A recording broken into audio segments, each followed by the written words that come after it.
चलो चलाना है वो।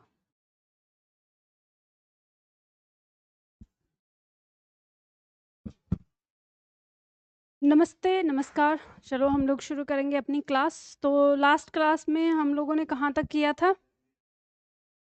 याद है आप लोगों को कुछ? रिवीजन किया था इन दिनों में कि नहीं किया?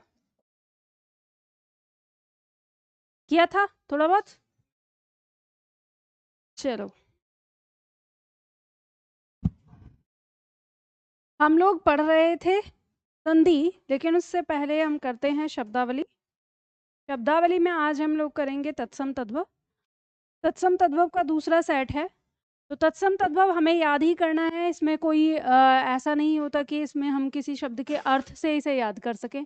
हाँ, बस थोड़ा सा है कि हम कोई कुछ पहचान कर लेते हैं, बच्चों वाली पहचान। लेकिन वो बच्चों वाली पहचान में जब शब्दों का वर्गीकरण कराऊंगी तब कराऊंगी, ठीक है?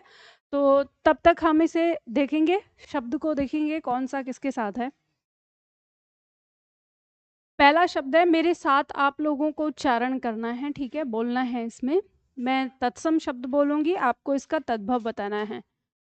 इशिका जो कि तत्सम शब्द है, इसका तद्भव क्या होगा? ईंट। आगे शब्द है ईर्ष्या, जो कि तत्सम शब्द है, इसका तद्भव क्या होगा? ईर्षा। देखो ये है ईर्ष्या, ये इसमें य का उच्चारण भी हमें लेना है, लेकिन इसमें ईर्षा केवल ये हमारा य इसमें गायब हो जाता है, ठीक है? तो ईर्ष्या का तद्भव है ईर्षा। आगे शब्द है बंसी। बंसी जो कि तत्सम संस्कृत का शब्द है, इसका तद्भव है बांसुरी। आगे शब्द है बधिर, जो कि तत्सम संस्कृत शब्द है, इसका तद्भव है बहरा। आगे शब्द है बुभुक्षा। बुभुक्षा जो कि संस्कृत का शब्द है, इसका तद्भव क्या हो जाएगा? भूख। आगे शब्द आता है बलिवर्द। बलिवर्द जो कि तत्सम शब्द है संस्कृत का, इसका तद्भव क्या हो गया है?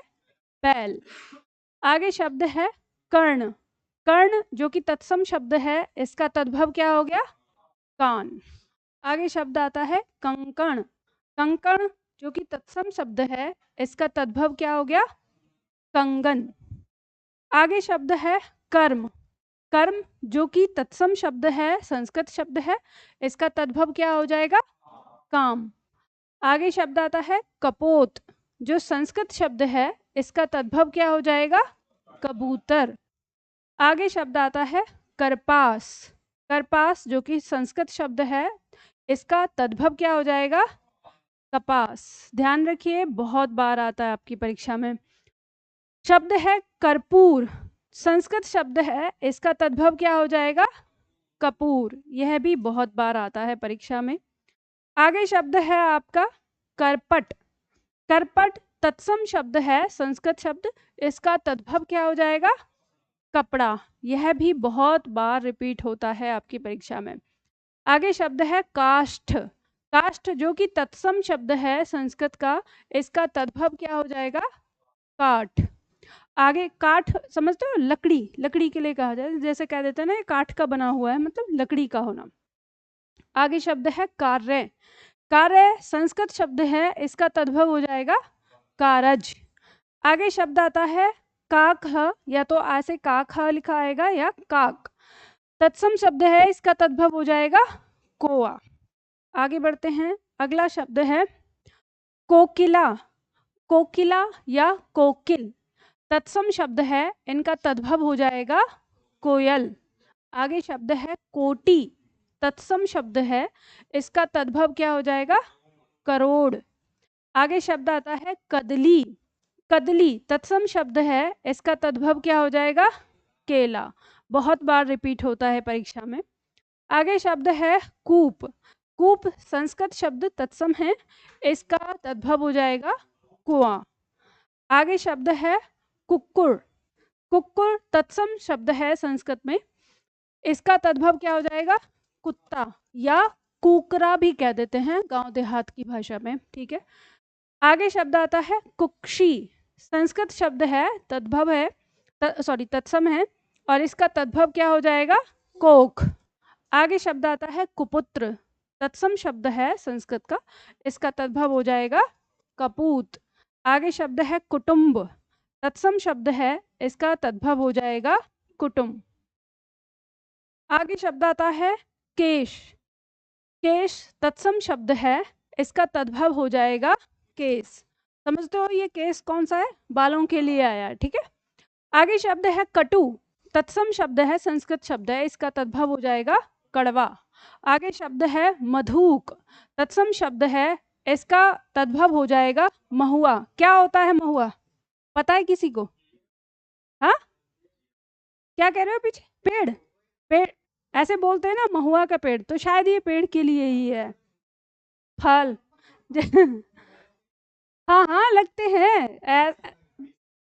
ऐसा कौन सा पेड़ है जिस पे फल नहीं लगेंगे? मतलब बाई चांस कुछ होता है कि जिससे तने से ही उसको लगाया जाता है, तो उसका बीज आने के लिए फल तो लगता ही है ना, किसी भी तरह का। चलो आगे देखो, आगे शब्द है मयूर, तत्सम शब्द है, इसका तद्भव हो जाएगा मोर, ठीक है। चलो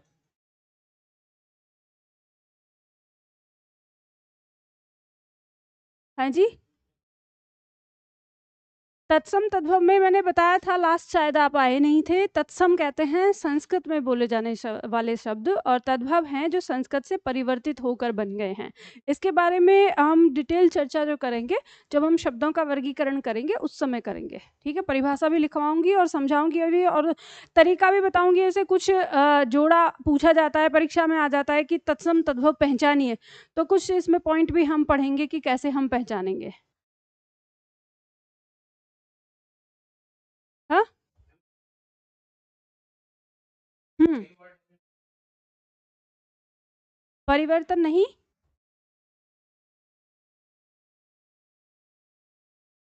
नहीं विकल्प में जैसे दिया था ना, कुत्ता और कुकरा दिया था, तो दोनों में से कोई एक आ जाएगा। हाँ हाँ हाँ हाँ, शब्द वही रहेगा।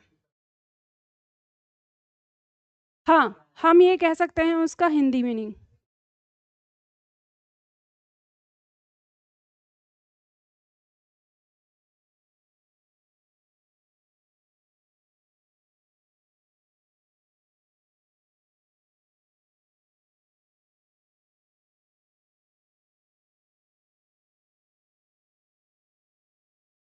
हम लोग पढ़ रहे थे, वृद्धि संधि हो गया था, वृद्धि स्वर संधि। आज हम लोगों को इसके आगे पढ़ना है यण स्वर संधि। अब ये बताइए, आप लोगों ने होमवर्क किया था जो दिया था? किसी को उसमें कहीं कोई दिक्कत? ऐसा तो नहीं कहीं कोई दिक्कत थी? चलो देखो, आ, अभी आपने पूछा कि हिंदी शब्द होता है क्या तत्सम, किसने पूछा था? आपने ना। दरअसल तत्सम और तद्भव का जो कॉन्सेप्ट है उसको आप ऐसे समझिए, जैसे मान लीजिए शब्द है हॉस्पिटल, आप अंग्रेजी भाषा से ज़्यादा अच्छे से समझ पाएंगे। जैसे हॉस्पिटल है, अब किसी ने आपको कहा कि हॉस्पिटल बोलिए, लेकिन आपको हॉस्पिटल नहीं बोला जा रहा है, आप हॉस्पिटल कह रहे हैं या अस्पताल कह रहे हैं या और कुछ और शब्द उसका उच्चारण कर रहे हैं। जैसे मान लो अगर हम प्रोनाउंसिएशन के लिए होते हैं, तो प्रोनाउंसिएशन शब्द को बहुत सारे लोग कहते हैं ना, प्रोनाउंसिएशन ऐसे बोलते हैं, कुछ और भी अलग तरीके से बोलते हैं। तो जो एक शब्द का सही उच्चारण है, एक पीढ़ी से दूसरी पीढ़ी जब वो शब्द जाता है तो उसका सही उच्चारण नहीं जाता, तो थोड़ा सा बदलता है, फिर दूसरी पीढ़ी में वो थोड़ा और बदलता है, फिर तीसरी पीढ़ी में वो और थोड़ा बदलता है, और बदलते बदलते जब कभी कोई एक नई भाषा प्रकट होती है और उस भाषा का जब व्याकरण लिखा जाता है, तो पुरानी वाली भाषा के शब्दों से उसकी तुलना की जाती है, और ये देखा जाता है कि इस शब्द को कितना परिवर्तित कर दिया गया है और ये अब कैसा बोला जाने लगा है। तो फिर वहां पर जो जिससे वो शब्द आया है उसको कह देते हैं तत्सम, क्योंकि तत्सम शब्द का मतलब है तत् मान, तत् प्लस सम से बना है। तत् यानी उसके समान, यानी मूल भाषा के समान, और तद्भव का मतलब होता है जो मूल भाषा से परिवर्तित होके बना है।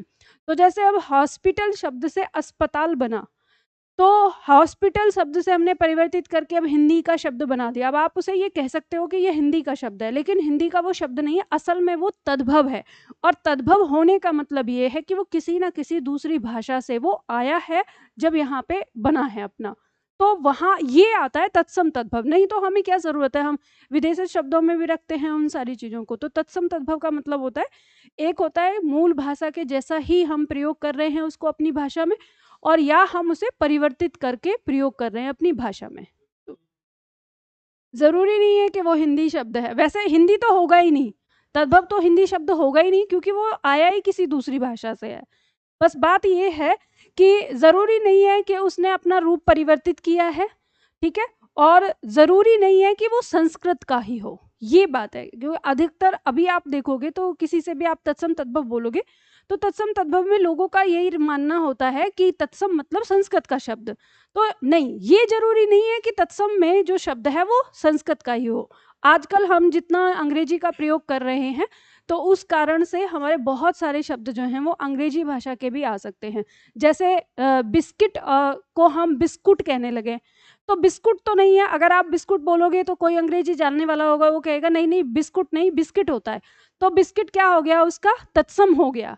और जो बिस्कुट अब हम बोल रहे हैं जो हमारे समाज में फैल गया है वो क्या हो गया, उसका तद्भव हो गया, यानी उसका बिगड़ा हुआ रूप एक तरह से। ठीक है, चलो इसके बारे में विस्तार से बात करेंगे जब हम तत्सम तद्भव पढ़ेंगे। हम लोग आज करने वाले हैं यण स्वर संधि। तो देखो हम लोग जो पढ़ रहे थे, हमने संधि के बारे में क्या जाना था? संधि का सूत्र याद है आप लोगों को, जो मैंने आपको बताया था? संधि का सूत्र था प्रथम शब्द का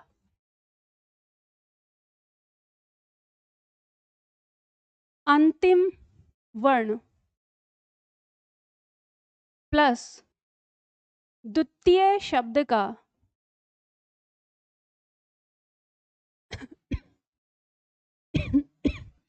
प्रथम वर्ण। ये हमारा संधि का सूत्र था, ठीक है, हम इसी को जानेंगे। तो हमने ये जाना था कि संधि की परिभाषा कह रही थी कि दो वर्णों के मेल से उत्पन्न विकार को हम क्या कहते हैं, संधि कहते हैं।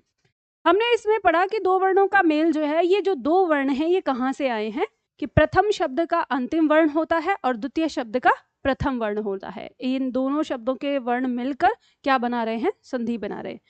तो अभी हमने तीन तरह की संधि पढ़ी, कौन कौन सी? दीर्घ संधि, गुण संधि और वृद्धि स्वर संधि। अब हमने इन तीनों संधि में क्या देखा था? हमने देखा था कि ये अंतिम वर्ण और ये प्रथम वर्ण, इन दोनों वर्णों को मिलाकर हम एक वर्ण बना दे रहे हैं, ठीक है। अभी तक क्या हो रहा था, जो सूत्र था हमारा, दोनों वर्णों को मिलाकर हम क्या बना दे रहे थे, एक वर्ण बना दे रहे थे। लेकिन अब जब हम आगे चलेंगे तो यहाँ पे परिवर्तन होगा, और परिवर्तन क्या होगा? तो अब जो हमारा परिवर्तन होगा वो ये परिवर्तन होगा कि दोनों वर्ण आपस में मेल तो करेंगे, यानी अंतिम वर्ण और प्रथम वर्ण ये दोनों आपस में मेल तो करेंगे, लेकिन जो परिवर्तन है वो दोनों का एक नहीं होके दोनों में से किसी एक में होगा, ठीक है। तो अब जो हम पढ़ने वाले हैं वो क्या होगा कि दोनों वर्ण आपस में मेल करेंगे, तो जो प्रथम शब्द का अंतिम वर्ण है परिवर्तन उसमें होगा, और जो ये अंतिम शब्द का यानी द्वितीय शब्द का प्रथम वर्ण है ये सेम टू सेम इसके साथ उतर जाएगा और इसके साथ जुड़ जाएगा। समझ गए? तो अब जो हमारा परिवर्तन होगा वो ये होगा। तो इन दोनों नियमों को समझने के लिए जैसे हम लोगों ने दादाजी और नानाजी वाला कॉन्सेप्ट समझा था, ऐसे ही मैंने यहाँ पे इनको नाम दिए हैं, ठीक है। इस नियम को मैंने नाम दिया है संतान का नियम, प्रेम का नियम, ठीक है। किसका नाम दिया है? प्रेम का। अब प्रेम का नियम क्या होता है? दो लोग मिलकर क्या हो जाते हैं, एक हो जाते हैं ना, प्रेम में ऐसा ही होता है। तो अब लेकिन एक बात और ध्यान रखना, ये मेरे और मेरी क्लास के नियम हैं। कल को पता चले कि आप लोग टीचर बन जाओ, आप भी के मैम की सैली पे पढ़ा रहे हो, फिर इसको कि प्रेम का नियम, और प्रश्न बना दो अपने छात्रों के लिए कि कौन सी संधि में प्रेम का नियम लागू होता है, और उत्तर दे दो कि दीर्घ संधि में, वृद्धि संधि में और गुण संधि में। समझ गए? तो ये क्या है, याद करने के लिए है, मैं पहले ही बता दे रही हूँ। और इसको नाम दिया है मैंने घुसपैठिया नियम, ठीक है। क्या नाम है इसका? घुसपैठिया नियम। ये तो हम समझ गए कि दो लोग मिलकर एक हो गए तो प्रेम हो गया इनके बीच में। अब घुसपैठिया नियम कैसे है? तो देखो यहाँ पर ये घुसपैठिया इसने भारत की सीमा में इंटर किया। अब हमारे जो सैनिक थे उनको पता चल गया, दोनों का मिलन हुआ, मिले, उन्हें पता चल गया कि ये घुसपैठिया है। तो उन्होंने कहा मतलब इनका इरादा क्या है, तो बम विस्फोट करने का। इतना मारा, मार कूट के हुलिया ही बदल दिया और कहा बोल भारत माता की जय। तो अब इसने कहा हाँ, इसे देशभक्त बना दिया। लेकिन इनको डाउट है कि अगर मैं इसके पास से गया तो वापस से कुछ ना कुछ खुरापात करेगा। तो इन्होंने कहा मैं हर टाइम तेरे साथ ही रहूंगा, तेरे पीछे ही रहूंगा। तो मतलब अब यहाँ पे यही वही नियम आ गया, घुसपैठिया नियम वाला। तो यानी जो रूप परिवर्तित होगा, जिसमें विकार आएगा, वो प्रथम शब्द का अंतिम वर्ण होगा और द्वितीय शब्द का प्रथम वर्ण उसके साथ ही रहेगा, उसके तुरंत पीछे रहेगा। ठीक है, बात समझ में आ गई। तो अब हमारी जो यण संधि या हमारी जो अयादि संधि आएगी, इसमें कौन सा नियम लागू होगा? घुसपैठिया नियम। ठीक है, तो चलो शुरुआत करते हैं, अपनी परिभाषा लिखते हैं। अब हमने यहाँ पर एक, ये तो आप लोगों ने समझ लिया कि यहाँ से नियम हमारा परिवर्तित हो रहा है। एक पॉइंट और इसमें आपको समझना है कि अभी तक हम लोगों ने यहाँ पे संधि के अंदर ये देखा कि अगर किसी अ आ का मेल किसी अ से, यानी समान वर्ण का मेल समान वर्ण से हो रहा था, तो वो हमने दीर्घ संधि में पढ़ लिया। फिर उसके बाद हमने देखा कि ए आ का मेल किसी ई उ और री से हो रहा है, तो ये हमने गुण संधि में पढ़ लिया। फिर हमने वृद्धि संधि में पढ़ा कि किसी ए आ का मेल किसी ए आय और ओ औ से हो रहा है, तो ये हमने वृद्धि संधि में पढ़ लिया। अब जो हमारे लिए हो गया कि अब जो प्रथम शब्द का अंतिम वर्ण है, वहां पर भी तो ई उ या ए आय हो सकता है। तो अगर ऐसा होगा तो फिर हमारा विकार जो होगा वो कैसा होगा, अब हम इसको देखेंगे। ठीक है, तो देखते हैं, यहाँ पे हम परिभाषा लिखेंगे। हम इसमें देखिए, यण स्वर संधि में आप लोगों को लिखना है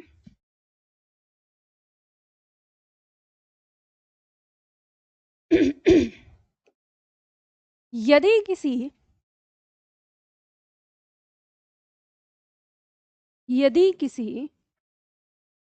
ई ए उ ऊ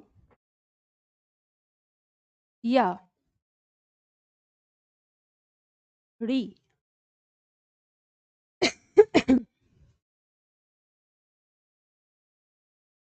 का मेल किसी भिन्न स्वर से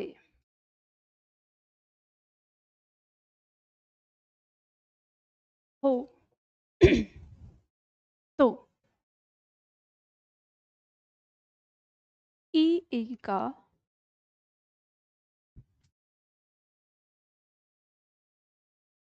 य उ का प तथा री का र हो जाता है।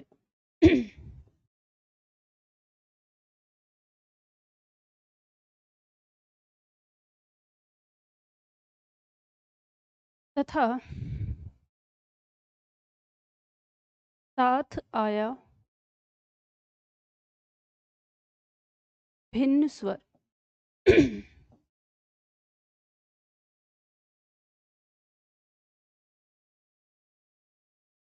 साथ में जुड़ जाता है।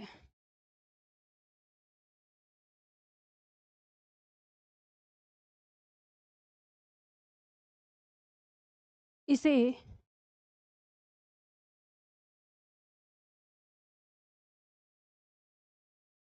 यण स्वर संधि कहते हैं।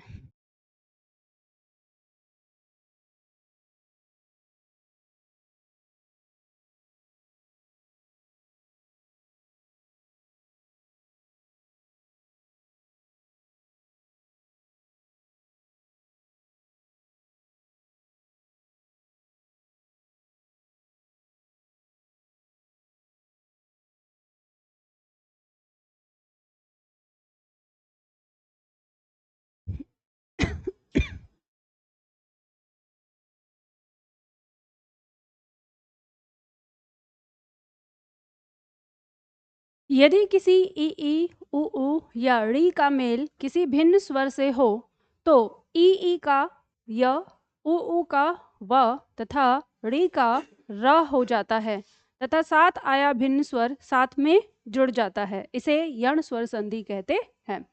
ध्यान दीजिएगा, इनमें जो आपका य व और र आया है इसके नीचे हल लगाना है। यानी स्वर तो आपका पहले से अपने आप में पूर्ण होता ही है, स्वतंत्र होता है, लेकिन जब वो व्यंजन में परिवर्तित होगा तो व्यंजन के वास्तविक रूप में ही परिवर्तित होगा। तो ये ध्यान रखना है कि उसके नीचे जो हल है वो आएगा। मिटा दूं इसको। अब हम देखते हैं इसका सूत्र क्या बनेगा, तो देखते हैं। देखो यहाँ पे कह रहा है कि किसी ई या किसी उ या उ या किसी ड़ी का मेल किससे हो रहा है? भिन्न स्वर से। भिन्न स्वर का मतलब यहाँ पे क्या है, आप समझे? भिन्न स्वर का मतलब यहाँ पर ये है कि जो स्वर यहाँ पर लिखा हुआ है वो नहीं होगा, उससे कोई अलग होगा। ठीक है, तो कह रहा है कि इनका अगर आपस में मेल होता है तो उत्पन्न विकार क्या होगा? अगर ई के साथ कोई भिन्न स्वर मेल करता है तो ये ई किस में बदल जाएगा? य में। अगर उ के साथ कोई भिन्न स्वर मेल करता है तो ये किस में बदल जाएगा? व में। और री के साथ कोई मेल करता है तो ये किस में बदल जाएगा? र में। और यहाँ पर जो भिन्न स्वर है वो ज्यों का त्यों आ जाएगा। ये आपका फॉर्मूला बन गया। ठीक है, यहाँ पर स्थिति उत्पन्न होगी तीन तरह की। पहली स्थिति, दूसरी स्थिति और तीसरी।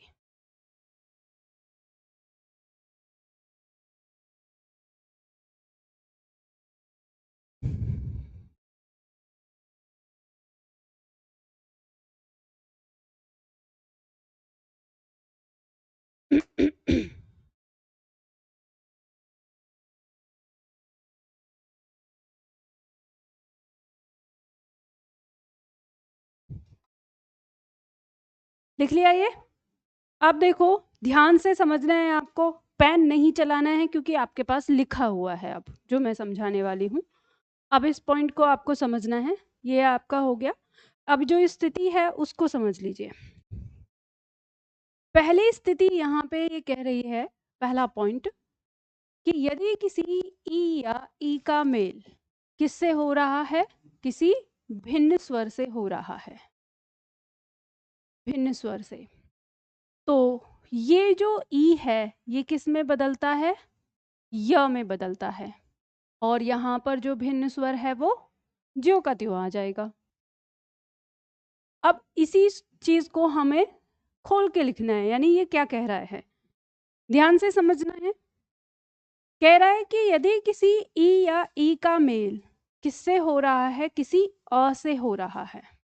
ठीक है, तो उत्पन्न विकार क्या होगा? ये ई किस में परिवर्तित होगा? य में। तो ये अ जो है इसके साथ आ जाएगा इसी तरह से। अब मैं अगर इसको जोड़ दूं तो बराबर क्या हो जाएगा? यह हो जाएगा। ठीक है, बात समझ में आ गई ना?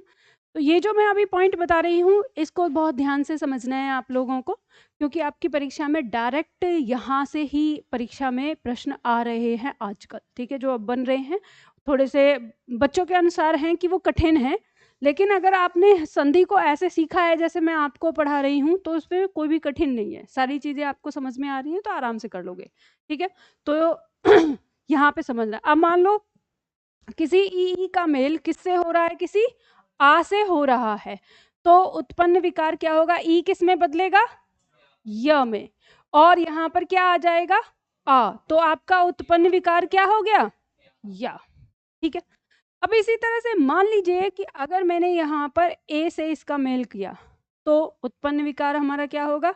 ई बदल जाएगा य में, ये ए आ जाएगा यहाँ पर, और यहाँ पर क्या बचा? हम मतलब इसे जोड़ के हम लिख देंगे, मात्रा बन जाएगी इसकी। ठीक है, इसी तरह से ई का मेल अगर हमने कर दिया ओ से, तो बताइए उत्पन्न विकार क्या हो जाएगा? ई बदलेगा य में, यहाँ पर ओ ज्यों का त्यों आ जाएगा, और जब हम इनका मेल करेंगे तो क्या हो जाएगा? यो हो जाएगा। ठीक है, अब उसी तरह से हमने इस ई का मेल अगर हमने किससे किया? दीर्घ ऊ से कर दिया।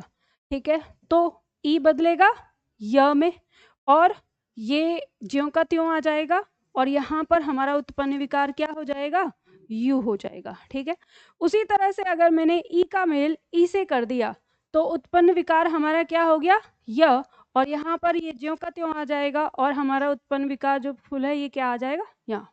ठीक है, बात समझ में आ गई? किसी को कोई समस्या यहाँ पे? सही है सब कुछ? कोई डाउट, संदेह, गड़बड़? समझ में आ रहा है ना? एक बात ये समझ लो, अगर मैं 2 से ज़्यादा पूछूं तो मतलब कुछ गड़बड़ है, ये भी याद रख लेना। अगर मैं 2 से ज़्यादा बार आपसे पूछ लूं कि आपको कोई समस्या, सब कुछ सही है, तो समझ लो कि कुछ गड़बड़ है। अब गड़बड़ कहाँ है बड़ा जरा खोज के बताओ, क्योंकि यहाँ पर गलती करने की संभावना है, चलेगा, लेकिन परीक्षा में गलती कर दी तो नहीं चलेगा। हाथ उठाओ, कितने लोगों ने पकड़ लिया? तुमने तो पकड़ लिया, ठीक है, आप चुप हो जाओ। बाकी और बताओ, यू में क्या दिक्कत हुई? तो मैंने छोटे लगाई है। अच्छा, ये इसमें छोटी आनी चाहिए, क्यों? मैंने सारे कहाँ लिखे हैं, इसमें अय रह गया, इसमें औ भी रह गया है, लास्ट वाले में क्या गड़बड़ है? देखो ध्यान दीजिए यहाँ पर, मैंने आपको पहले ही कहा है यहाँ क्या है, ई या ई। अब खुद सोचो, किसी ई या ई का मेल किसी ई से होगा तो यह हमें बदलेगा क्या, दीर्घ हो जाएगा, यहाँ पे उत्पन्न विकार क्या हो जाएगा, दीर्घ। तो हमने पहले ही कहा है कि भिन्न स्वर चाहिए हमको, ठीक है, क्या चाहिए, भिन्न स्वर।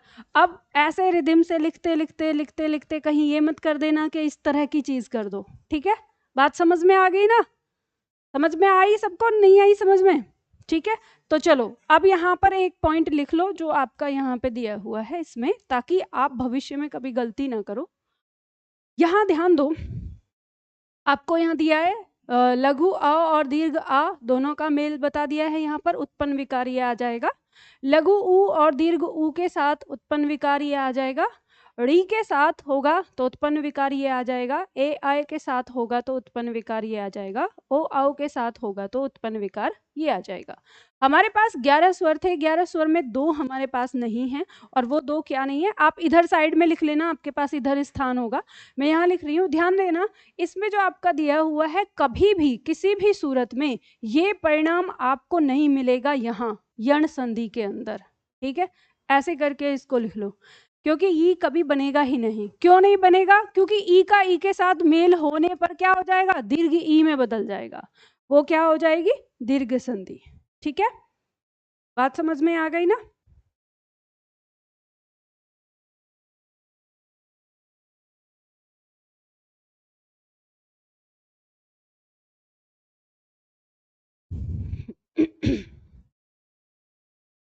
ठीक है, चलो अब इसका उदाहरण करते हैं।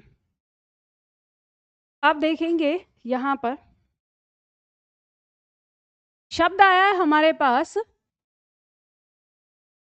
अति, ये क्या है, हमारा उपसर्ग है। ठीक है, प्लस अधिक, पेन मत चलाना, पहले समझ लो। ठीक अति एक उपसर्ग है, अधिक एक शब्द के साथ हम इसका मेल कर रहे हैं। मेल वैसे ही होगा, अंतिम वर्ण क्या है, ई, प्रथम वर्ण क्या है, अ, तो हमें पता चल गया ई का मेल किससे हो रहा है, अ से हो रहा है। तो इस स्थिति में हमारी यण संधि उत्पन्न होती है, तो उत्पन्न विकार जो होगा हमारा वो प्रथम शब्द के अंतिम वर्ण में होगा, क्योंकि यण संधि है यहाँ पर। तो ई किस में बदल जाएगा, य में बदल जाएगा, और यहाँ पर जो ये अस्वर है ये इसके साथ आ जाएगा। अब यहाँ हमने निकाल लिया, तो बचा हुआ जो टुकड़ा है उसे भी हम यहाँ पर रख लेंगे। ठीक है यहाँ पर हमारे पास क्या बचा, अत बचेगा। अत क्यों बचेगा, क्योंकि हमने ई को बाहर निकाल लिया है यहाँ पर। तो अब देखो, यहाँ ये जो अ है हमारा, ये इस य को पूरा कर देगा, य पूरा हो गया, यहाँ पे बचा हुआ टुकड़ा ये आ गया। अब यहाँ पे हमारा जो त है ये आधा रह गया, या तो पूरा हो गया, जब आधा रह गया तो य के साथ ऐसे आ जाएगा, और ये बचा हुआ टुकड़ा, शब्द हमारा क्या हो गया? अत्यधिक। बात समझ में आ गई? चलो लिख लो इसे।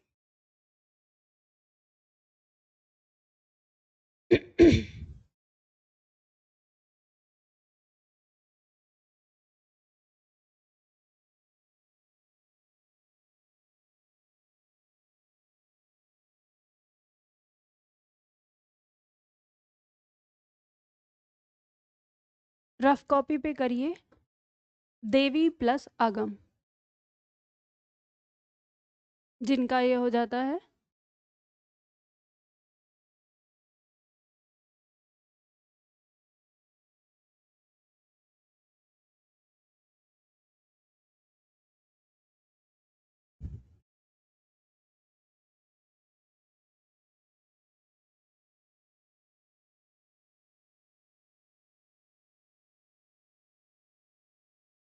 वी एक उपसर्ग है और अर्थ एक शब्द है।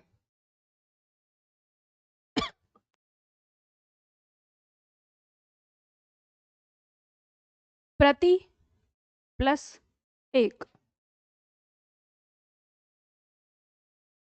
करिए अभ्यास।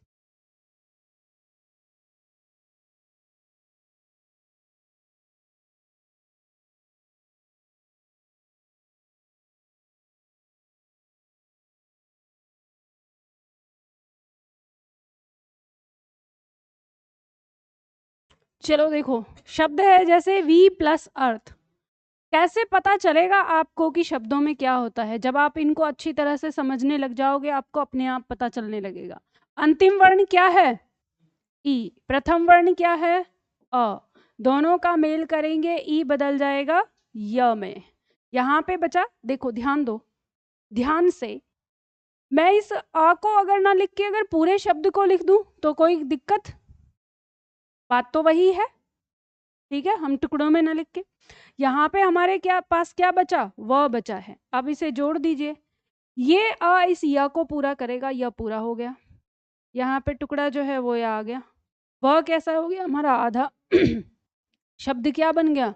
व्यर्थ। ठीक है, तो अर्थ का विलोम हो गया व्यर्थ। अर्थ मतलब जिसका कोई मतलब हो, और व्यर्थ मतलब जिसका कोई मतलब ना हो। ठीक है, इस तरह से शब्द बन जाता है। अब शब्द, हाँ जी, किसका? देवी प्लस आगम, दिक्कत आ रही है? दिव्यागम हो जाएगा। हाँ हाँ हाँ, अभी करा रही हूँ, इसे उतार लो, इसे कर लो, जो हो गया। चलो देखो, देवी प्लस आगम का करते हैं हम। अब ये तो आ ही जाएगा, ठीक है, एक बार हो जाता है। देखो, जो मैंने ये तरीका बताया ना आपको, स्टेप, ये स्टेप इसलिए बताएं जिससे आप हर शब्द के बारे में पता कर सकते हैं। गलती पता है कहाँ होगी? गलती होगी वहां जहां आपने गलती से कुछ गलत लिख दिया होगा, लेकिन अगर आप सही तरीके से करते जा रहे हैं तो कोई गलती नहीं होगी। जैसे शब्द है आपका यहाँ पर देवी प्लस आगम, आपको स्टेप बाय स्टेप करना है। देखो होता क्या है ना, कि आप जब पढ़ते हो दीर्घ संधि तो वो कुछ ज़्यादा ही ईजी लग जाती है, और उसके बाद बच्चे हल्के में ले लेते हैं। इसलिए मैं बार बार कह रही थी कि संधि को अगर हल्के में लिया तो नाराज हो जाएगी, तो फिर नाराज हो गई तो फिर आपको समझना मुश्किल हो जाएगा। तो यहाँ पर अंतिम वर्ण क्या है बताइए? बड़ी ई। प्रथम वर्ण क्या है? आ। दोनों का मेल करेंगे तो उत्पन्न विकार किस में होगा? ई में। ये क्या हो जाएगा? य। यहाँ पर क्या आ गया? आ। टुकड़ा क्या बचा? गम। यहाँ पे हमारे पास क्या बचा? देव, व के नीचे हल लगेगा। ये जो आ है इस या को क्या करेगा? पूरा कर देगा। या, यहाँ पे टुकड़ा, और ये व क्या हो गया? आधा, और ये शब्द हो गया दिव्यागम। देवी, देवी आगम माने आना, देवी का आना दिव्यागम कहलाएगा। ठीक है, बात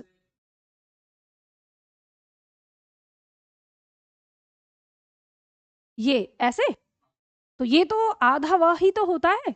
हमने वर्णमाला में यही तो पढ़ा था कि व्यंजन के नीचे जब वो हल लगा होता है उसका मतलब आधा होता है, और जब हम उसको शब्द के अंदर लिख रहे हैं तो हम उसकी खड़ी पाई हटा देते हैं, उसका आधा रूप बना देते हैं नीचे हल न बनाने की वजह से। ठीक है, तो आधा लिख लेते हैं। बात समझ में आ गई ना आप लोगों को? चलो दूसरी कंडीशन देखते हैं। तो दूसरी स्थिति हमारी कहती है कि यदि किसी ऊ का मेल किसी भिन्न स्वर से होता है तो उत्पन्न विकार क्या होगा? ऊ किस में बदलेगा? व में। वह हल के साथ रहेगा और यहां पर क्या आ जाएगा? भिन्न स्वर। ध्यान ये रखना है भिन्न स्वर होना चाहिए। ठीक है, भिन्न स्वर अगर समान आ गया तो दिक्कत हो जाएगी। इसको पूरा खोल के हम लिखेंगे। मान लीजिए हमने यहाँ पे देखा कि अगर ऊ और ऊ का मेल अगर हम करते हैं तो यहाँ पर किसके साथ हमने मेल किया? अ के साथ। तो बताइए ऊ किस में बदलेगा? व में। तो ये अ इसके साथ आ जाएगा और फाइनल हमारा क्या होगा? वह हो जाएगा। अगर हमने इसके साथ मेल किया ए का तो ये ऊ किस में बदल जाएगा? व में, और यहाँ पर क्या आ जाएगा? ए, और ये शब्द हमारा क्या बन जाएगा? अक्षर वे। ठीक है, इसी तरह से अगर हमने ऊ का मेल किया ई के साथ तो यहाँ पर ये किस में बदल जाएगा? व में, और यहाँ पे क्या आ जाएगी? ई, और यहाँ क्या हो जाएगा? वी। अब ये मत सोचना, कई बार छात्र क्या सोच लेते हैं कि जैसे या में हमने ई का मेल नहीं किया तो ये लगा देते हैं कि मैम वहां पे ई नहीं है तो यहाँ पे भी ई नहीं आएगा। तो ये नहीं, हमें तो भिन्न स्वर रखना है। तो आगे क्या है हमारा? ऊ, और पीछे क्या आ रहा है? ई, तो भिन्न स्वर है। अच्छा, यहाँ क्या नहीं आएगा? तो यहाँ पर ऊ के साथ लघु या दीर्घ ऊ नहीं आएगा। लघु या दीर्घ ऊ आने पर यहाँ पर क्या होगा? दीर्घ ऊ ही होगा। बात समझ में आ गई ना आपको? अब ये तो अलग से बताने की जरूरत नहीं है। तो अब हम देख लेंगे जो आपको दिया हुआ है यहाँ। यहाँ हम देखेंगे कि ऊ का मेल हमने लघु और दीर्घ आ के साथ किया तो उत्पन्न विकार हमारा ये आ जाएगा। ऊ का मेल हमने लघु ई और दीर्घ ई के साथ किया तो उत्पन्न विकार हमारा ये आ जाएगा। ऊ का मेल हमने री के साथ किया तो उत्पन्न विकार हमारा ये आ जाएगा। ऊ का मेल हमने ए आय के साथ किया तो उत्पन्न विकार हमारा ये आ जाएगा। और ऊ का मेल हमने ओ और आओ के साथ किया तो उत्पन्न विकार हमारा ये हो जाएगा। ठीक है, अब इसमें क्या नहीं होगा जो यहाँ पर दिया है? तो इसमें किसी भी स्थिति में वु और वु ये नहीं होगा। ठीक है, क्यों? क्योंकि ऊ का मेल ऊ के साथ नहीं होगा, तो ये स्थिति आपको कहीं नहीं मिलेगी। अब ये जो पॉइंट मैंने आपको समझा दिया है, ये पॉइंट आपको ये बात बता देता है कि अगर परीक्षा में किसी भी शब्द में आपको ऐसे हल करके दे दिया गया तो आपको देखते पहचान लेना है कि ये गलत है। ठीक है, इसमें ये नहीं होना चाहिए कि फिर आपको कोई ये समझाएगा कि अरे कैसे हुआ, ऐसे हुआ। तो ये पॉइंट यहाँ बता दिया है कि ऐसी स्थिति कभी भी नहीं आएगी यण संधि के अंदर। ठीक है, चलो अब इसमें हम कुछ उदाहरण लिख देते हैं। जैसे शब्द है हमारा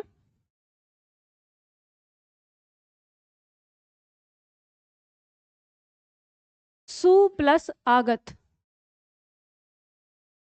तो देखो शब्द कैसे बनेगा हमारा स्वागत। अंतिम वर्ण क्या है हमारा? उ। इसका मेल किससे हो रहा है? यहाँ बड़ा आ, दोनों का मेल होगा तो ये उ किस में बदलेगा? व में बदलेगा। यहाँ पर ये हमारा आ जाएगा। यहाँ पर हमारे पास टुकड़ा बचा।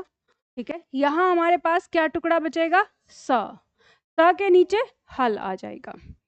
अब हम यहाँ पे इसका मेल कर देंगे। ये जो आ है ये इस व को पूरा करेगा। अब आप ये मान लो कई बार आपके दिमाग में आए कि मैम बीच में से ही इसको क्यों पूरा करती हैं, क्योंकि आपको पता है आप आगे से भी शुरुआत कर सकते हो। यहाँ पे इस स के बाद सीधा क्या है? व्यंजन है, तो आप इसको आधा लिखेंगे। फिर शुरुआत ऐसी, फिर इस व्यंजन के बाद यहाँ क्या है? स्वर है, तो ये आप स्वर के साथ आ जाएगा। ठीक है, और वहां पे टुकड़ा जो है वो आपका लिखा हुआ है शब्द क्या बन जाएगा? स्वागत बन जाएगा। ठीक है, तो आप चाहे बीच में से उसको लिखकर सही करें, चाहे आप शुरुआत से करें, इसीलिए मैंने आपको वर्ण विच्छेद सिखाए थे। ठीक है, चलो उतार लो इसको।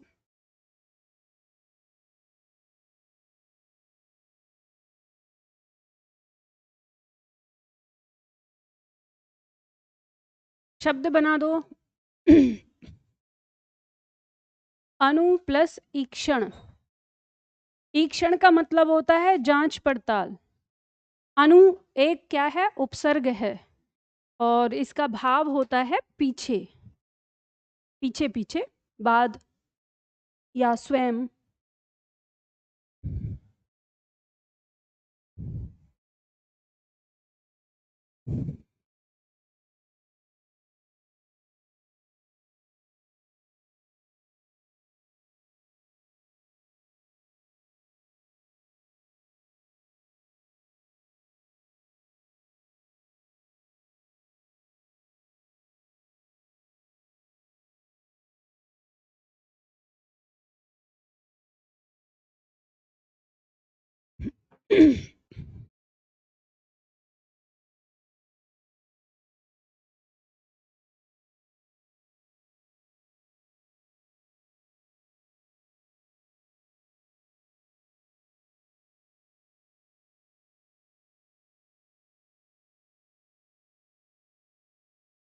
देखो अंतिम वर्ण क्या है, उ।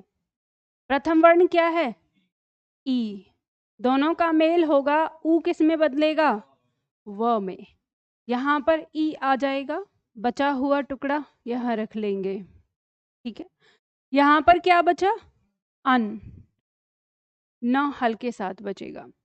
जोड़ दीजिए इसको, ये जो ई है इस व को पूरा करेगा, बचा हुआ टुकड़ा यहाँ आ गया। ये जो आधा न बच गया है ये क्या रह जाएगा, आधा रह जाएगा, और शब्द हमारा क्या बन गया, अन्वीक्षण। और अन्वीक्षण का अर्थ क्या हो जाएगा, पीछे जांच पड़ताल करना। ठीक है, यानी किसी व्यक्ति के लिए अगर जांच पड़ताल, जांच के आदेश दिए गए हैं तो उसके सम्मुख ना होके उसके पीछे, पीठ पीछे, किसी व्यक्ति के पीठ पीछे जो जांच पड़ताल हो रही है उसको कहेंगे अन्वीक्षण। ठीक है, संस्कृत के शब्द हैं ये सारे आपके, ध्यान रखिएगा। संधि आप जितने भी शब्दों में कर रहे हैं सब संस्कृत के हैं, हिंदी शब्दों में संधि नहीं होती, क्योंकि संधि जो गुण है वो संस्कृत का ही है। ठीक है, बात समझ में आ गई। तीसरी स्थिति ले।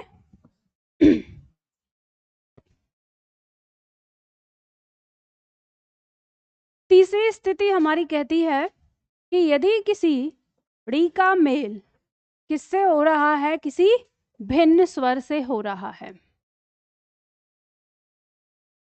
तो ये जो ड़ी है ये किस में परिवर्तित हो जाएगी, र में, और इसके साथ भिन्न स्वर आ जाएगा। ठीक है, किसी ड़ी का मेल अगर किसी अ से होगा तो ड़ी बदलेगा र में, और यहाँ क्या आ जाएगा, अ। तो हमारा उत्पन्न विकार क्या हो जाएगा, र। अगर हम आ के साथ कर देंगे, यानी मान लीजिए हम आ के साथ कर देंगे तो क्या हो जाएगा, रा हो जाएगा। ठीक है, इसी तरह से ड़ी का मेल अगर हम ई के साथ कर देंगे लघु या दीर्घ, ठीक है, तो ड़ी बदलेगा हमारा र में, और यहाँ पर हमारी लघु या दीर्घ ई आ जाएगा, तो उत्पन्न विकार हमारा क्या आ जाएगा, ड़ी या ड़ी।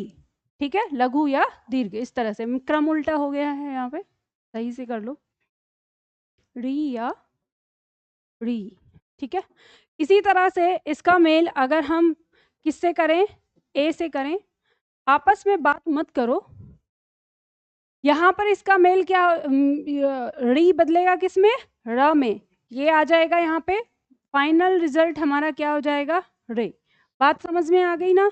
तो इसमें जो यहाँ पे हमारी दी हुई है पॉइंट, इसको आप समझ लीजिए।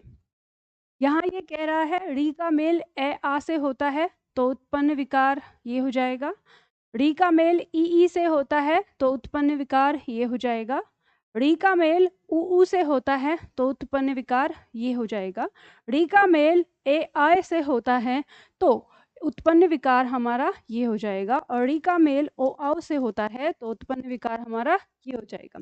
तो इसमें क्या नहीं होगा, तो इसमें र के साथ री का मेल नहीं होगा, यानी ये वाली स्थिति नहीं होगी, और ये तो कभी होती भी नहीं है। ठीक है। तो ये यहाँ पे आपको पता चल गया कि यहाँ पे री का मेल र से नहीं होगा, ऐसी स्थिति कभी नहीं आएगी। अब इसमें हम लिखते हैं, उदाहरण करते हैं यहाँ पर, ठीक है। चलो मिटा दूं इसको, आगे बढ़े।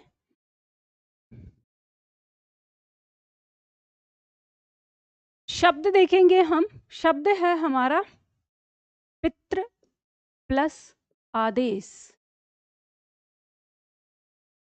शब्द क्या बन जाएगा? पित्रादेश।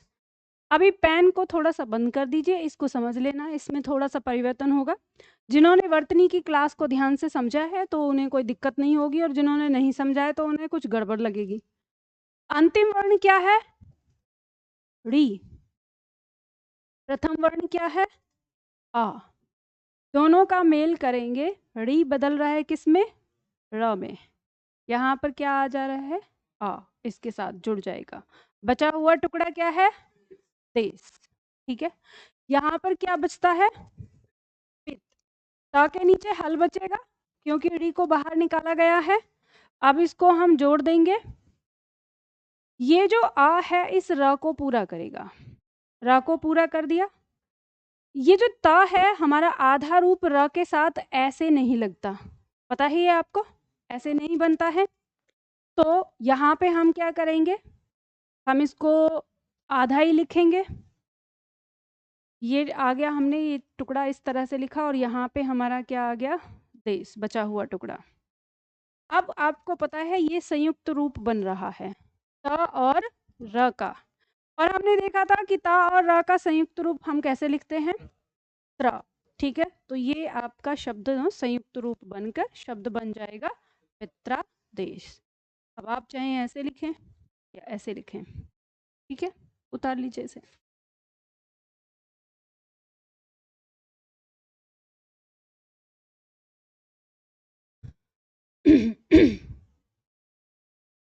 मात्र प्लस आज्ञा।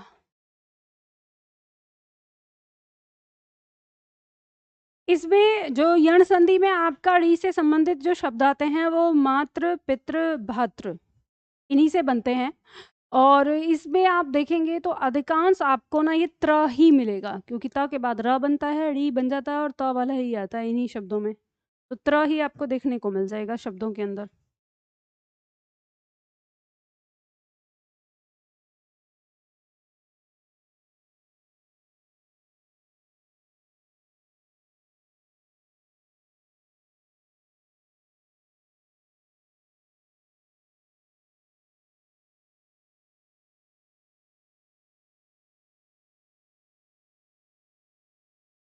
कठिन लग रही है? सरल है, बहुत सरल है। अच्छा, इतनी भी सरल नहीं है, सरल तो है, बस अभ्यास करना है। और देखो, जिस तरीके से मैं आपको बता रही हूँ इस तरीके से आप चलेंगे तो आपको 2-4 अभ्यास करने होंगे, बाकी जब शब्द आएंगे आप अपने आप शब्द बना लेंगे। लेकिन अगर आप शब्दों से रटते हुए चलेंगे तो 500-600 शब्द तो आपको संधि के ही रटने पड़ेंगे, इतने।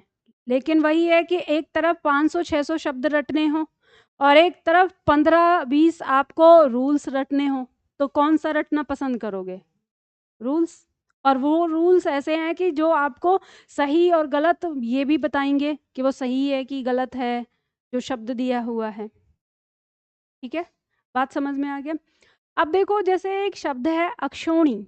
अक्षोणी शब्द को लेकर थोड़ा सा छात्रों के इसमें विवाद रहता है कि दिया है कि वो अक्ष प्लस ऊहणी से बनता है। ठीक है, अब उसमें संधि दी होती है कि अक्ष प्लस ऊहणी से बना शब्द है अक्षोणी, और उसको देखना, ये मिटा दूं, बता देती हूँ आपको। लास्ट में छात्र ने पूछा था कि मैम इसमें क्या होता है।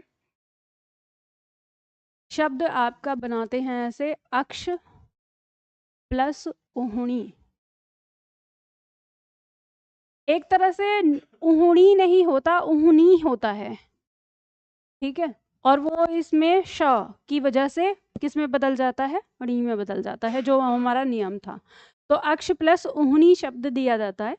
इसका अंतिम वर्ण हमारा क्या है? अ, और प्रथम वर्ण क्या है इसका? उ है। दोनों का मेल करेंगे तो इसमें उत्पन्न विकार क्या बनेगा? ओ बनेगा।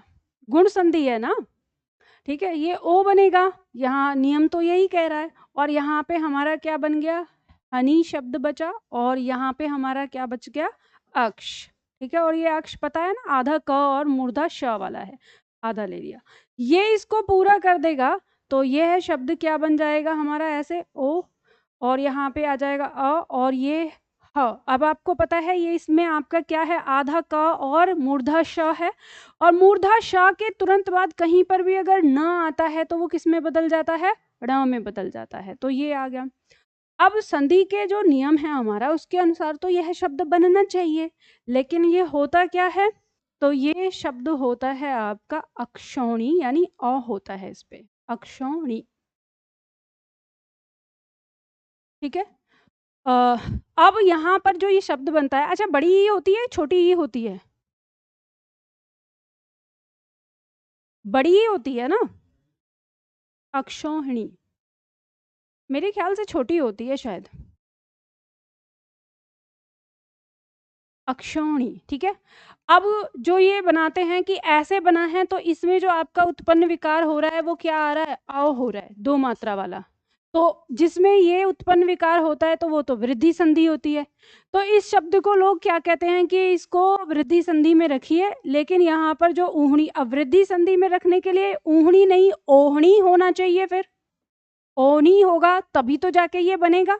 ठीक है, तो यानी इसमें नियम नहीं काम करता है, और इसमें ये, तो इसको क्या कहते हैं लोग कि ये अपवाद है। लेकिन मैं ये कहती हूँ कि ये शब्द हमारा संधि विधि से नहीं बना है। क्यों नहीं बना है, क्योंकि इसमें संधि का नियम लागू नहीं हो रहा, पहली बात।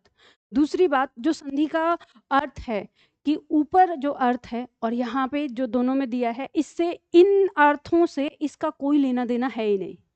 अक्षौणी का मतलब क्या है, अक्षौणी शब्द एक ऐसी सेना को दिया जाता है जिसमें कुछ संख्या दी होती है कि इतने हजार घोड़े, इतने हजार पैदल, इतने हजार रथी, और इतने, मतलब इस तरह से करके होता है कि वो फिर अक्षौणी, वो जिसके पास इतने होंगे तो वो एक अक्षौणी सेना बनेगी, और फिर उससे काउंट किया जाता है कि इस राजा के पास कितने अक्षौणी सेना है। तो ऐसे उसमें दिया जाता है। इसमें ना तो ऊहणी का कोई अर्थ मुझे कहीं देखने को मिला, मैंने संस्कृत की भी किताब खोज ली, और कि उस तरह से इसका कोई लेना देना मिल जाए। और अक्षौणी का जब अर्थ खोजते हैं तो यही होते हैं, सेना का एक भेद। इसका अर्थ क्या होता है, सेना का, प्राचीन सेना का एक भेद। तो यह शब्द जब तक नहीं बनता, क्योंकि तो मैं इसे संधि में मानती ही नहीं हूँ, लेकिन सब लोगों ने इसको संधि में मान के कहते हैं वृद्धि संधि है। तो आप ये ध्यान रखिएगा, अगर आपको कभी परीक्षा में ऐसा शब्द आ जाए, ये पूछ लिया जाए कि अक्षौणी में कौन सी संधि है, तो क्योंकि किसी ने प्रश्न पूछा है तो आप अपना नंबर तो गवाएंगे नहीं, तो उस समय वृद्धि संधि बना दो। और जब उसका आए कि संधि विच्छेद क्या है, तो अक्ष प्लस ऊहणी रख दो, तो ये आपका सही हो जाएगा प्रश्न। बाकी इसमें कोई संधि नहीं होती, ये समझ लीजिए। क्योंकि आप लोगों को अपनी परीक्षा के लिए अंक चाहिए, तो अपने अंक नहीं कटवाने हैं।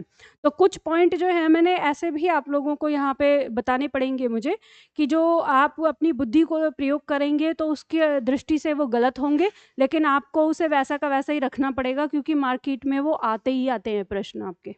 और ये नहीं है कि सिर्फ मॉक टेस्ट में, वो आपकी परीक्षाओं में भी आते हैं और सही भी किए जाते हैं। तो अब उनको कौन सही करेगा, तो इसलिए आपको ये याद रख लेना है। ठीक है, बात समझ में आ गई। चलो देखो, मात्र प्लस आ गया शब्द को देखेंगे। शब्द बनेगा आपका मात्राज्ञा, और बहुत आसानी से आप इसको बता सकते हैं। अंतिम वर्ण क्या है हमारा, री, और यहाँ पे प्रथम वर्ण क्या है, आ। दोनों का मेल करेंगे तो ये बदल जाएगा र में। यहाँ पर क्या हो गया, आ। बचा टुकड़ा क्या है, यहाँ पे गया। यहाँ पे क्या बचा, मात। ता हल के साथ बचेगा, ये इसको जोड़ देगा, ये हो गया रा।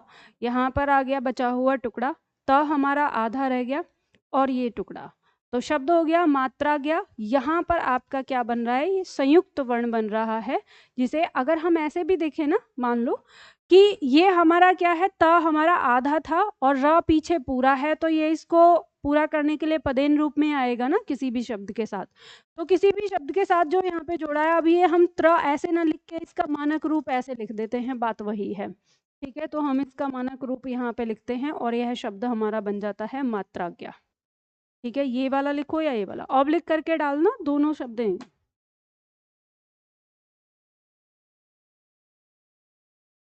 यहाँ पे छात्र ने पूछा है कि मैम र को त के नीचे भी तो लगा सकते हैं, वही मैंने बताया है कि आप ऐसे लगा सकते हो, लेकिन इसका मानक रूप, जब बात आएगी मानक रूप की, तो मानक रूप ये है, तो आप ऐसे लिखते हो फिर इसको, ठीक है।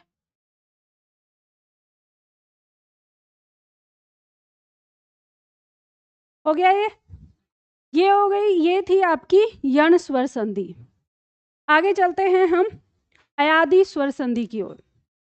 अभी हमने ये देखा कि हमारा जो प्रथम शब्द का अंतिम वर्ण है, वहां पर हमने ई उ और री को रखा।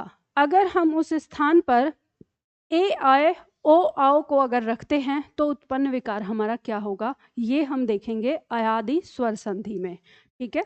तो चलिए लिखते हैं अयादि स्वर संधि की परिभाषा।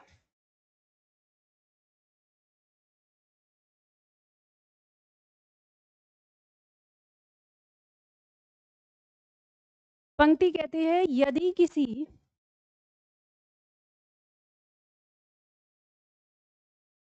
किसी ए आए ओ आओ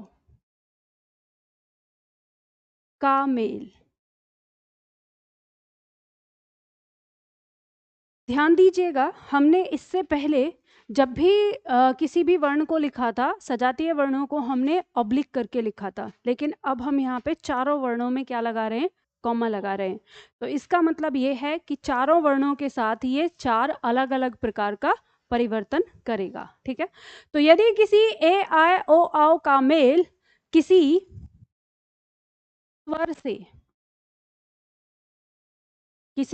स्वर से हो। अब यहाँ पे किसी स्वर का मतलब है 11 के 11, ये ध्यान रखिएगा, ठीक है। खुद से भी यहाँ पे अलग ये नहीं होगा कि जैसे हमने ई का मेल ई से न करने पे, खुद से भी इसका मेल होगा तो वही उत्पन्न होगा जहां ये हो रहा है, ठीक है। तो किसी स्वर से हो तो उत्पन्न विकार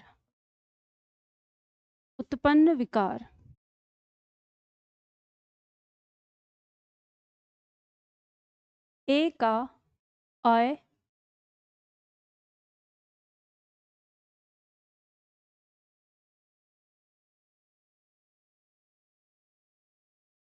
आय का आय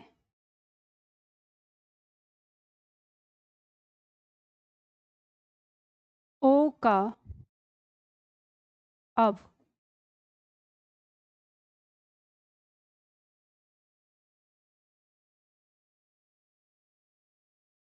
तथा आओ का आव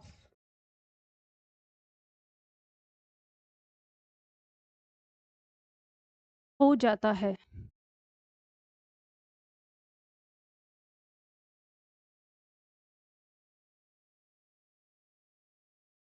तथा साथ में आने वाला स्वर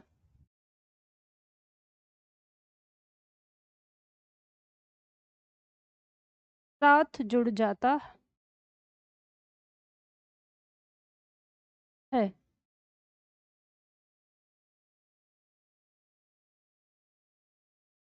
इसे अयादि स्वर संधि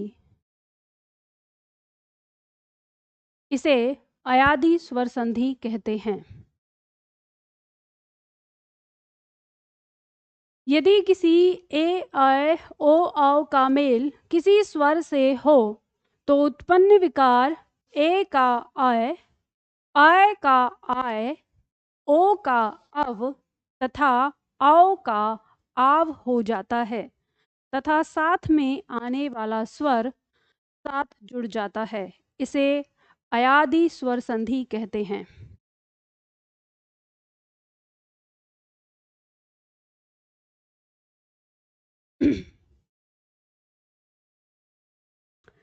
जो मैंने शब्द लिखा था ना अक्षोणी, पता है उसमें क्या गलती है? उसमें गलती थी, मुझे लग रहा था उसमें गलती ये है कि वो शब्द जो है ना अक्षोहिणी होता है।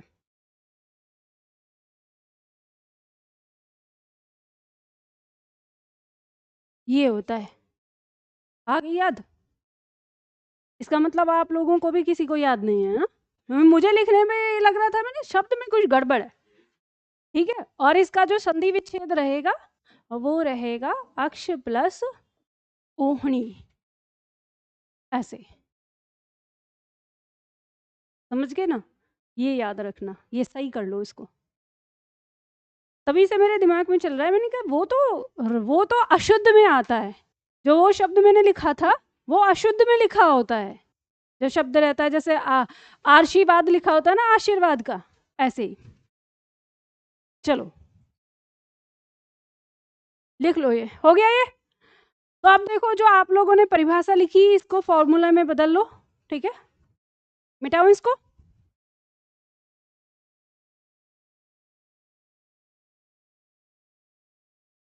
फॉर्मूला लिखो कि यदि किसी ए, आए, ओ और आओ का मेल किसी भी स्वर से हो, ठीक है, यहाँ पे भिन्न स्वर नहीं होगा, तो इनका आपस में जब मेल होता है तो उत्पन्न विकार क्या होगा? ये जो ए है ये किस में बदल जाएगा? ये बदलेगा अय में, ठीक है, और ये जो अय है ये बदलेगा आय में, और ये जो ओ है ये बदलेगा अव में, और जो औ है ये बदलेगा आव में, और यहाँ जो कुछ भी स्वर है वो ज्यों का त्यों आ जाएगा। ये आपका फॉर्मूला बन जाएगा।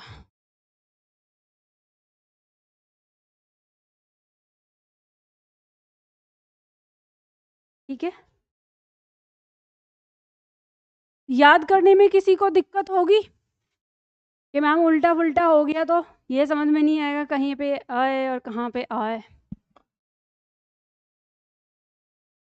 एक तरीका बताती हूँ, कभी गलती नहीं होगी, बच्चों वाला तरीका, तो याद रखना है।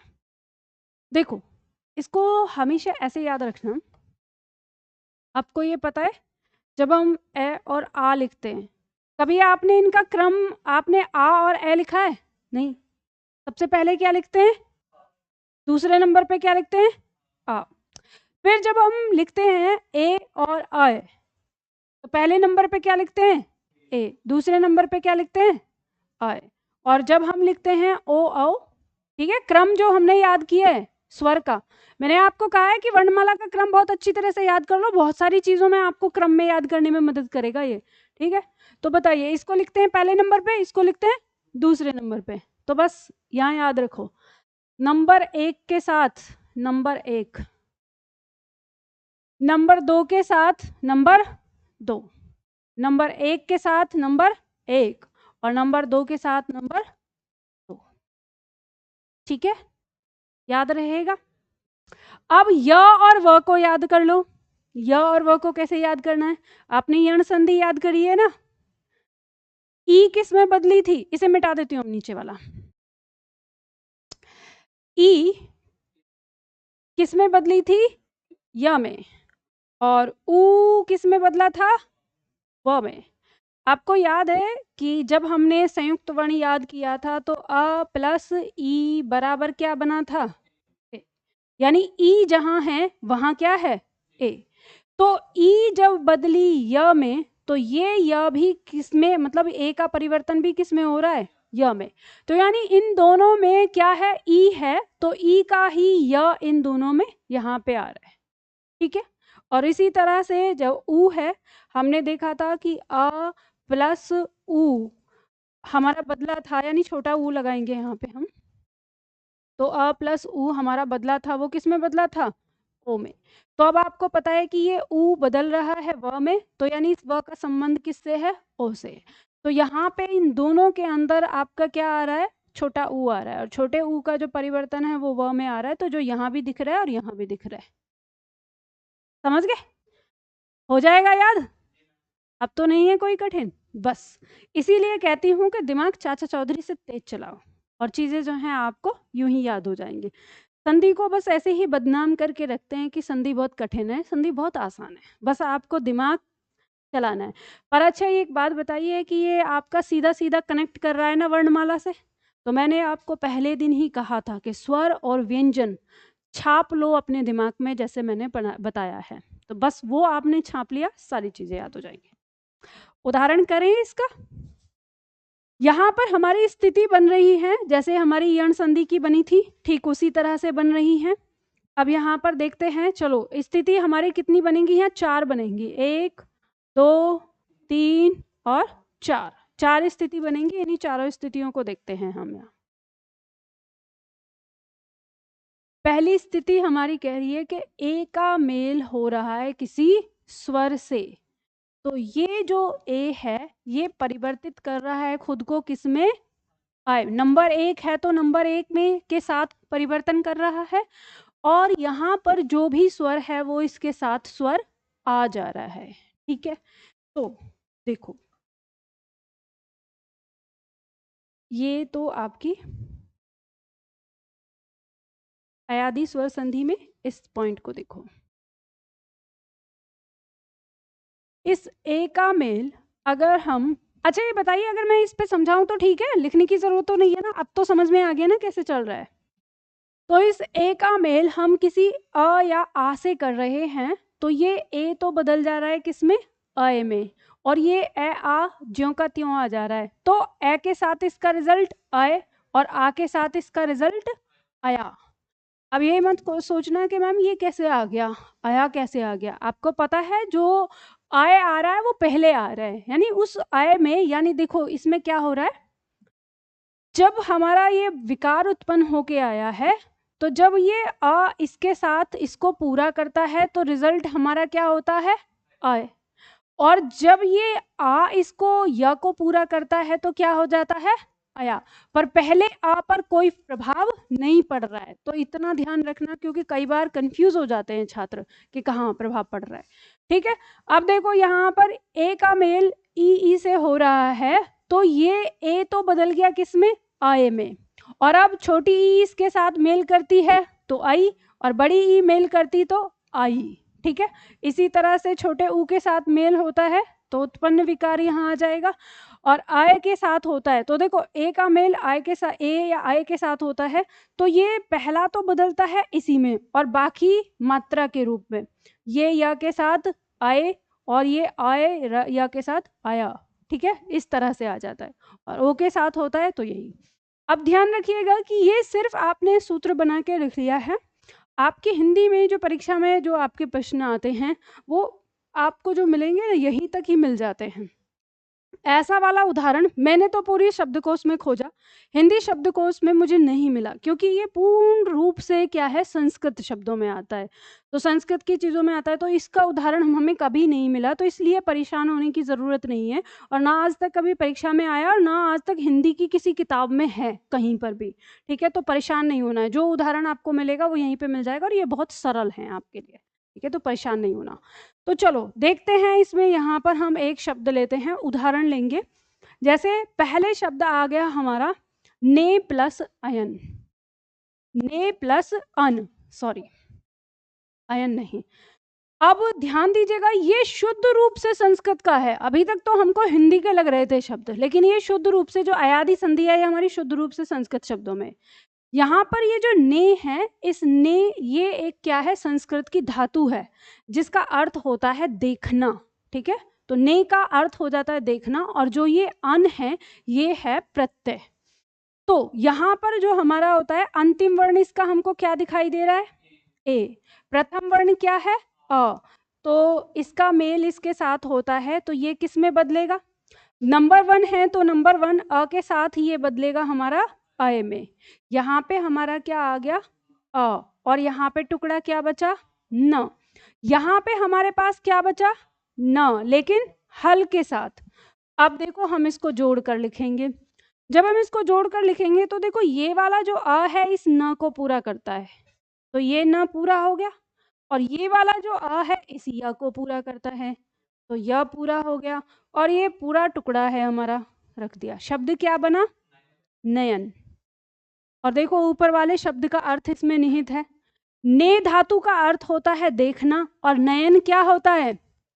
देखने का यंत्र आंख, आंख का काम क्या है? देखना।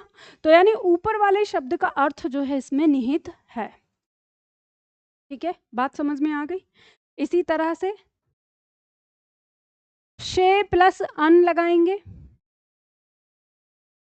इस शे का अर्थ आता है सोने की क्रिया से, स्लीपिंग वाला, सोना धातु नहीं।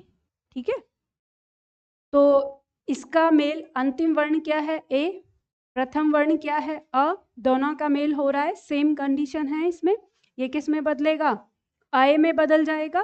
और यहाँ पर क्या आ गया? अ, और यहाँ पे आ गया न, और यहाँ पे हमारे पास क्या बचा? स, हल के साथ। ये आ इसे पूरा करता है, शब्द बन गया स। ये अ या को पूरा करता है, शब्द आ गया य और न, शयन शब्द हो गया। शयन का मतलब क्या होता है? सोना।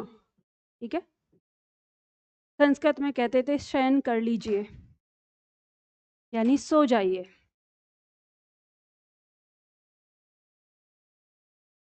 बात समझ में आ गई?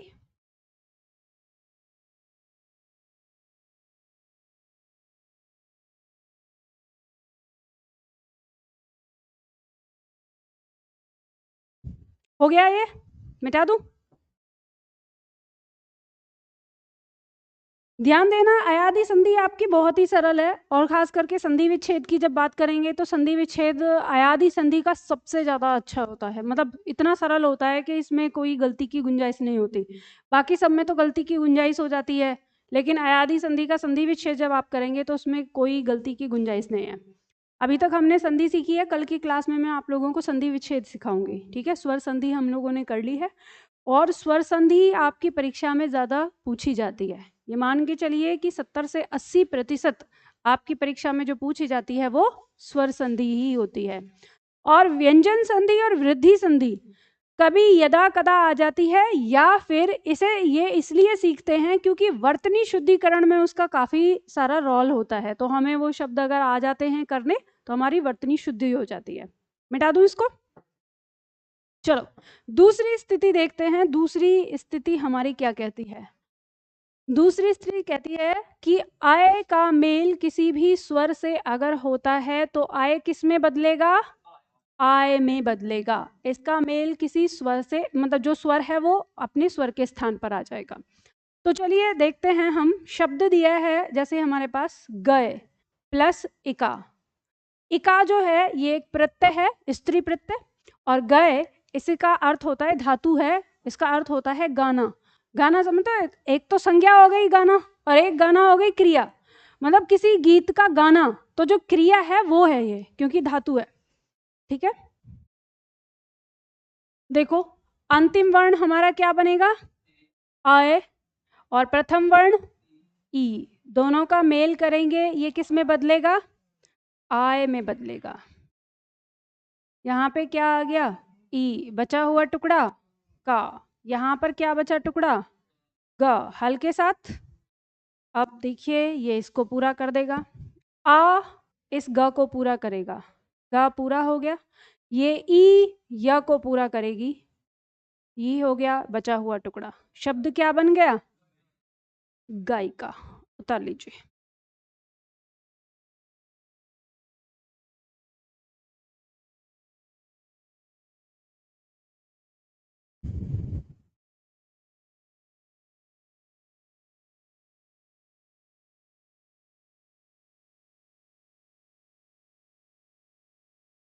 नए प्लस अक। नए फिर से एक धातु है, इसका अर्थ होता है धातु का एक्टिंग। जैसे आप कहते हैं ना एक्टिंग करना, अभिनय।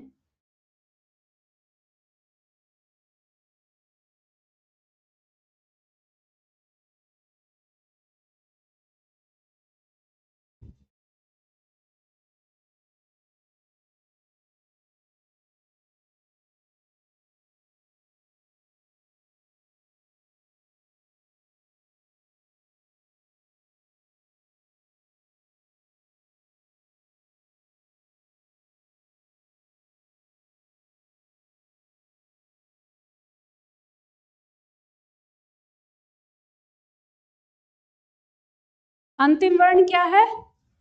अय, प्रथम वर्ण अ, दोनों का मेल करेंगे, ये किस में बदलेगा? आय में बदलेगा। यहाँ पर क्या बचा?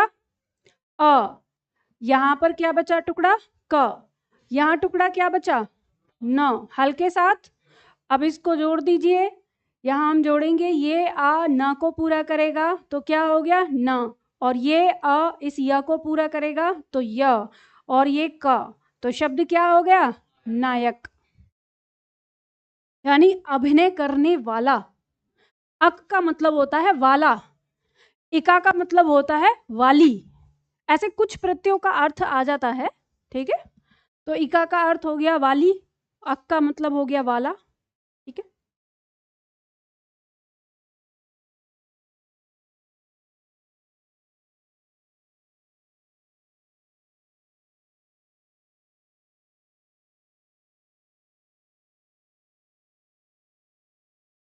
समझ में आ गया?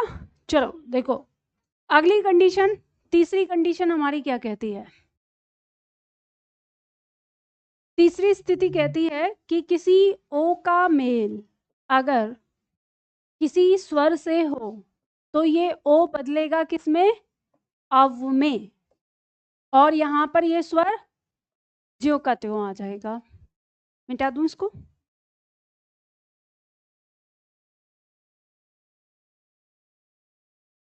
तो देख लो, यहाँ पर स्थिति हमारी कुछ इस तरह से आ जाएगी कि आय का मेल किसी लघु या दीर्घ आ से हो रहा है तो ये आय किस में बदल गया? आय में, और ये इसके साथ मेल करेगा तो आय, और अगर आ इसके साथ मेल करेगा तो आया हो जाएगा। आप देख रहे हैं पहला आ जो है वो क्या है? अब दीर्घ है। इससे पहले में जो पहला आ था वो लघु था, तो ये आपको ध्यान रखना है। इसी तरह से इसका मेल ई के साथ होगा तो ये आई और आई हो जाएगा। ऊ के साथ मेल करेंगे तो आयु और आयु हो जाएगा।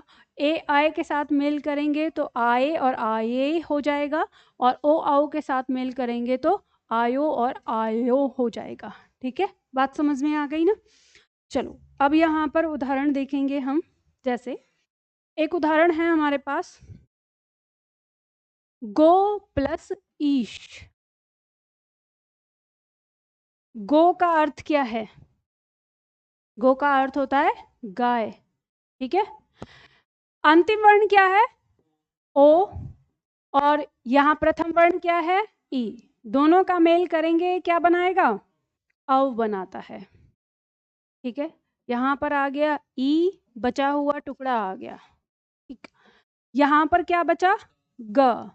जोड़ देंगे इसको, ये आपस में जुड़ जाएगा तो ये जो आ है इस ग को पूरा कर देगा, ये ई इस व को पूरा कर देगी, और टुकड़ा आ गया। शब्द क्या आ गया?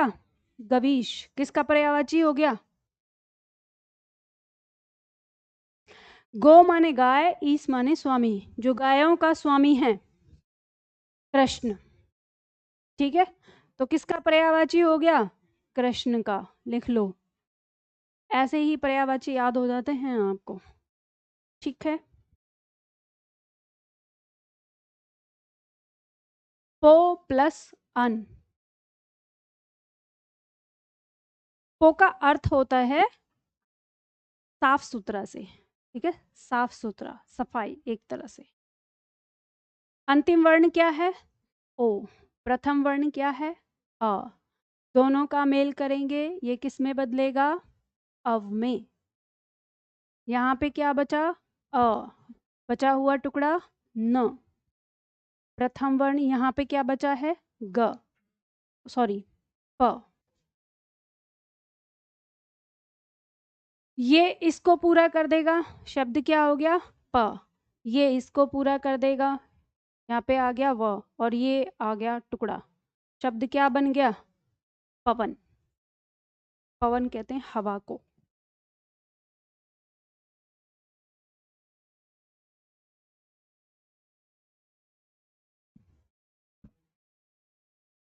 ऐसे ही शब्द बनता है पौ प्लस इत्र, पवित्र।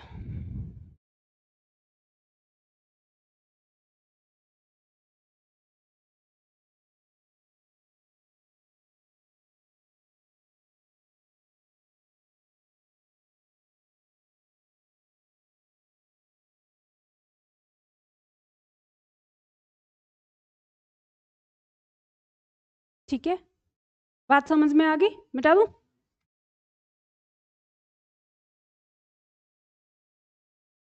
चौथी कंडीशन देखिए,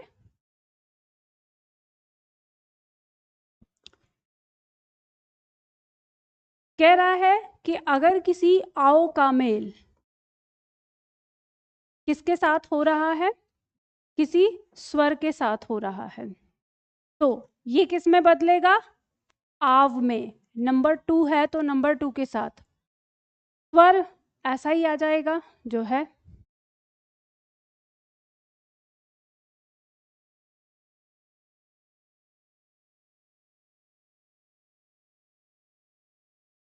देखो यहाँ पर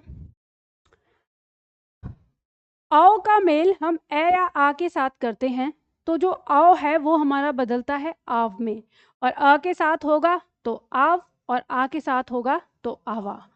अब इसी तरह से ई के साथ मेल होगा इसका तो आवी और आवी आ जाएगा। ऊ के साथ मेल हो जाएगा तो आवू और आवू हो जाएगा। इसी तरह से आए के साथ मेल होगा तो आवे और आवे हो जाएगा। ओ आओ के साथ मेल होगा तो आवो और आवो हो जाएगा। देखो ध्यान दीजिएगा, अभी मैं यहाँ पे सामने दिखा के कर देती हूँ। अगर किसी को दिक्कत हो रही हो या लग रहा हो कि नहीं मैम आप बिल्कुल पूरा खोल के करिए, जैसे आपने दीर्घ संधि का किया था, तो मैं वैसा भी कर सकती हूँ। क्योंकि उस तरह से कई बार ऐसा होता है कि छात्रों को ये कहने लगते हैं कि मैम जो कठिन को तो ऐसे ही हवाओं में उड़ा देती हैं, सरल वाले को ऐसे बताती हैं। और मैं आप लोगों को यहाँ इसलिए दिखा रही हूँ क्योंकि मुझे अब ये भरोसा हो गया है कि आपने वो तरीका समझ लिया है कि कैसे काम कर रहा है, और कठिन और सरल कुछ नहीं है। नहीं पता होने पर दीर्घ संधि भी आपकी कठिन है, तो यहाँ पे लिखा हुआ है। तो अगर किसी को अगर ऐसा लग रहा है कि नहीं पूरा ही लिख के बताएं, तो मुझे कोई दिक्कत नहीं है, मैं पूरा लिख के बता दूंगी हर पॉइंट का, ठीक है। अगर आपको घर जाके अभ्यास करना है, अगर कहीं परेशानी होगी तो मुझसे आप पूछ लीजिएगा, ठीक। चलो अब यहाँ पे देखते हैं, हम उदाहरण लेते हैं। जैसे मान लीजिए शब्द है हमारा श प्लस अक। इस श का मतलब शक्ति से होता है, ताकत से, ठीक है। अंतिम वर्ण क्या है हमारा? अ, और प्रथम वर्ण क्या है? अ। दोनों का मेल करते हैं तो ये किस में बदलेगा? आव में बदलेगा। नंबर 2 है तो नंबर 2 के साथ, ठीक है। यहाँ पर क्या बचा? अ। टुकड़ा क्या बचा? क। यहाँ हमारे पास क्या बचा? स, ठीक है। हल के साथ बचेगा, उतार लेंगे। ये जो आ है इस स को पूरा करता है, सा पूरा हो जाएगा। ये अ व को पूरा करेगा, व पूरा हो जाएगा, और क आ गया। तो शब्द क्या बन गया हमारा? शावक। उतार लीजिए इसे। शावक का मतलब क्या होता है?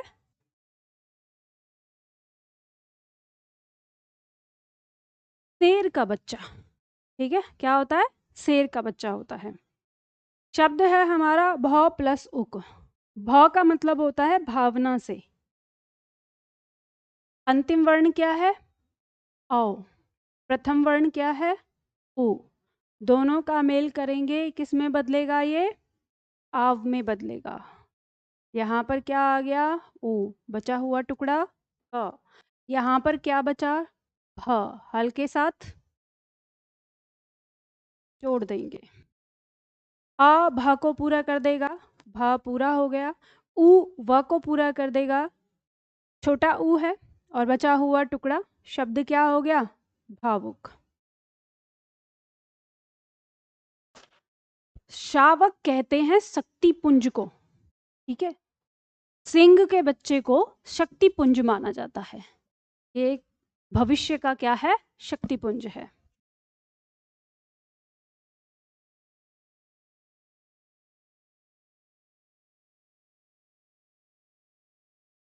बात समझ में आ गई? तो बताइए, कठिन लग रहा है? सरल है? घर जाके क्या करना है? अभ्यास जो दिया हुआ है, अभ्यास करिएगा उसे।